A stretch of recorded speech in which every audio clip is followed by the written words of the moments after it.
share today with you a few of the explorations that I've gone on during this COVID pandemic and into the journey in which I've explored how brands can communicate both externally and internally to embody its culture, to remain authentic, and more importantly, to be empathetic to the situations that people are going through.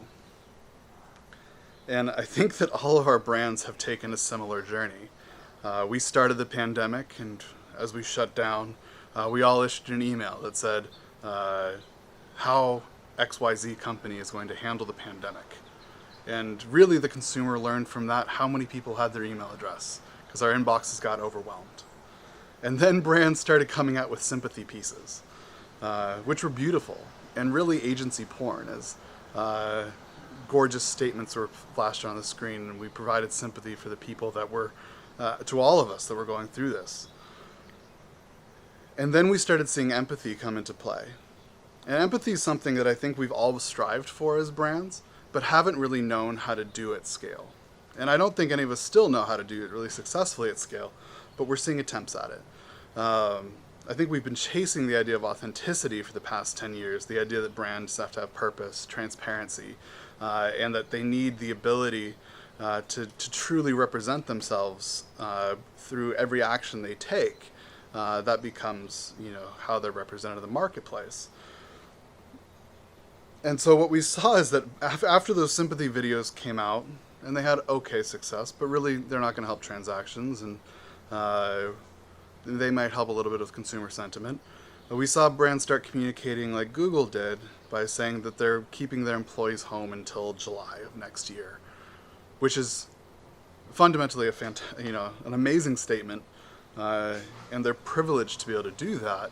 But really, it also communicated how important their staff was to them. And it put a lot of pressure on other organizations to follow suit. Facebook did shortly later. Facebook also announced that they were giving $1,000 to every employee to help them build their workspaces at home. And while fundamentally, again, these are fantastic and truly authentic motions towards the importance and the safety of their employees, they also became really amazing marketing opportunities for their companies to be able to express where their values truly lie. But then I saw that organizations kind of took a step backwards when it came back to the idea of everyday transactions and how our salespeople and marketers were communicating with their client base. My inbox, as I'm sure many of you did, filled, whether it was on LinkedIn or email, with sales requests. Understandably, organizations lost a lot of revenue during this time period, and we were all desperate. We are all still desperate to continue to grow our businesses. But those sales calls didn't have empathy in it. So while their organization was representing empathy and authenticity, the sales calls felt desperate. And so we started experimenting with empathy and how we can communicate that. And I think one of the trickiest parts about empathy is that you can't really generalize and blanket how to be empathetic with a single individual. And that's one of the biggest challenges that COVID's put on us, is that a person may be reacting to the mental health challenges of being quarantined, or they might have anxiety from the fear of getting the infection or the virus, or the societal challenges and the injustices that are happening from the Black Lives Matter movement, or to the political strafing that's happening as our two parties seem to be pulling us farther apart than pushing us together. Each one of those requires some level of careful communication. And it doesn't mean that we have to agree with all sides. And it doesn't mean that we have to take political stances.